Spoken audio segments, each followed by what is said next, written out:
যে স্ত্রীর ভিতরে তিনটি গুণ থাকবে ওই স্ত্রীকে স্বামী পাগলের মতো ভালোবাসবে।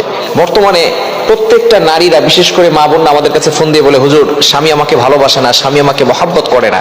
যে স্ত্রীর ভিতরে তিনটি গুণ থাকবে ওই স্ত্রীকে স্বামী পাগলের মতো ভালোবাসবে। নাম্বার ওয়ান, এক নাম্বার হচ্ছে স্বামীর মুখে মুখে তর্ক করা যাবে না। ভালো স্ত্রী হতে হলে, আদর্শ স্ত্রী হতে হলে নাম্বার ওয়ান, এক নাম্বার গুণ অর্জন করতে হবে, সেটা হচ্ছে স্বামীর মুখে মুখে তর্ক করা যাবে না। একজন স্বামী সে তার সংসারের জন্য অনেকটা পরিশ্রম করে। সে যখন বাহিরে যায় সবসময় তার চিন্তা থাকে কিভাবে তার স্ত্রীর খরচ চালাবে, কিভাবে তার সন্তানদের খরচ চালাবে, কিভাবে বাসা ভাড়া দিবে, কিভাবে গ্যাস বিল দিবে, কিভাবে কারেন্ট বিল দিবে।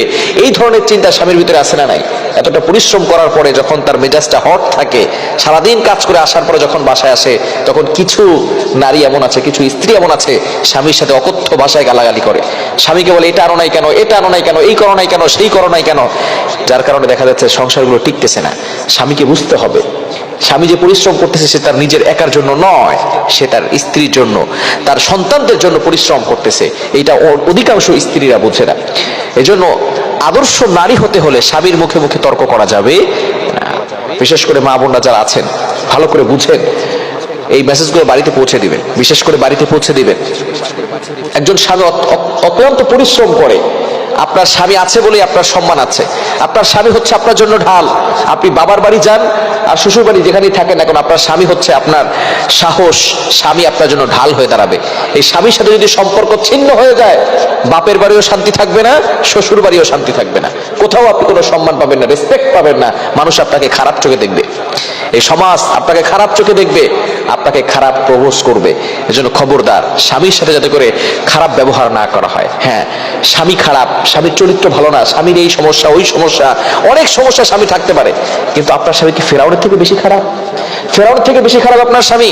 ফেরাউন তো সবচেয়ে জঘন্য ব্যক্তি ছিল। সে বলেছিল আনা রব্বুকুমুল আলা, I am the great Lord, আমি সবচেয়ে বড় খোদা। এই ফেরাউন হাজার হাজার মানুষকে দুনিয়া থেকে বিদায় করে দিয়েছে, ছোট্ট ছোট্ট শিশু বাচ্চাদেরকে হত্যা করেছে, জবাই করে ফেলেছে।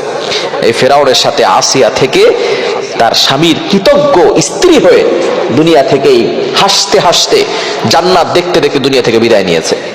তো আপনার স্বামী তো আর ফেরাউনের মতো না। এজন্য স্বামীর সাথে সুন্দরভাবে কথা বলবেন। আপনার কথা স্টাইল বেড়ে যায় যখন অন্য পুরুষের সাথে কথা বলেন। দেবরের সাথে কথা বলে স্টাইল বেড়ে যায়। পাশের বাসার ছেলের সাথে কথা বলার সময় আপনি রসকস দিয়ে কথা বলেন, সুন্দর করে কথা বলেন। আর স্বামীর সামনে সুন্দর করে কথা বলার সুযোগ আপনার হয় না। এজন্য স্বামীর সাথে সুন্দর কথা বলুন। স্বামী যদি খারাপ হয় তার জন্য দোয়া করেন। এক নাম্বার, ভালো স্ত্রী হতে হলে তার গুণ হতে হবে স্বামীর মুখে মুখে তর্ক করা যাবে না। ওই পুরুষ ওই স্ত্রীকে বেশি ভালোবাসে যে পুরুষ দেখে যে তার স্ত্রী কথা বললে চুপচাপ করে শুনে মুখে মুখে তর্ক করে না। দ্বিতীয় নাম্বার হচ্ছে 5 ওয়াক্ত নামাজ পড়তে হবে। আপনি ভালো মানুষ কিন্তু আপনি নামাজ পড়েন না, আপনি কিন্তু ভালো মানুষ হতে পারেন নাই। ভালো মানুষ হতে হলে এক নাম্বার যে গুণটা অর্জন করতে হয় সেটাই হলো কিন্তু নামাজ। আপনার ঘরের ভিতরে শান্তি আসবে, সুখ আসবে কখন? যখন আপনার ঘরের ভিতরে সবাই নামাজ পড়বে। সংসার সুখী হয় রমণীর গুণে, একটা কথা আছে না? এই রমণী যদি নামাজই না পড়ে, এই রমণী যদি নামাজ না পড়ে আর স্বামীকে নামাজের কথা না বলে, সন্তানদেরকে নামাজের কথা না বলে, ওই ঘরের ভিতরে কোশ্চিন কালেও শান্তি আসতে পারে না। এজন্য অবশ্যই আপনাকে ফলো করতে হবে, নামাজ কায়েম করতে হবে। শারীরিক অসুস্থতার সময় আসলে, আল্লাহ প্রদত্ত কিছু অসুস্থতার সময় আছে, তখন নামাজ পড়ার দরকার নাই, নামাজ আল্লাহ তাআলা ক্ষমা করে দিয়েছেন।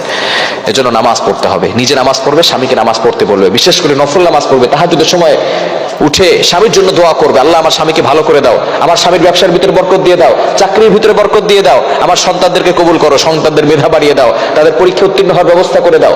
কিন্তু বর্তমানে কয়জন স্ত্রী এমন আছে যে রাতের বেলা উঠে তাহাজ্জুদ পড়ে তারপরে স্বামীর জন্য দোয়া করে, স্ত্রীর জন্য, তার সংসারের জন্য দোয়া করে, পরিবারের জন্য দোয়া করে? কয়জন স্ত্রী আছে বলেন? অথচ আমরা দোষ দিয়ে থাকি স্বামীর। দোয়া করেন আপনি আল্লাহর কাছে।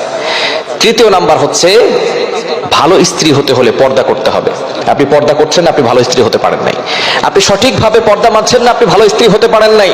আপনাকে ভালো স্ত্রী হতে হলে অবশ্যই সঠিকভাবে সুন্দরভাবে পর্দাকে মানতে হবে। 22 নম্বর পারার 1 নম্বর পৃষ্ঠার 5 নম্বর লাইন সূরাতুল আহজাবের 33 নম্বর আয়াতে আল্লাহ বলে দিয়েছেন, ওয়াকারনা ফি বুয়ুতিকুন্না ওয়ালা তাবাররাজনা তাবাররুজাল জাহিলিয়াতিল উলা।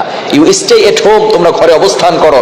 জাহিলি যুগের নারীদের মতো বেহায়া ভাবে নির্লজ্জ হয়ে ঘর থেকে বের হওয়া যাবে না। এই তিনটি কাজ যদি কোনো স্ত্রীর ভিতরে থাকে, ওই স্ত্রীকে স্বামী কিন্তু প্রচন্ড ভালোবাসবে। আল্লাহ তাআলা আমাদের সকলকে বিষয়গুলো বোঝার তৌফিক দান করেন।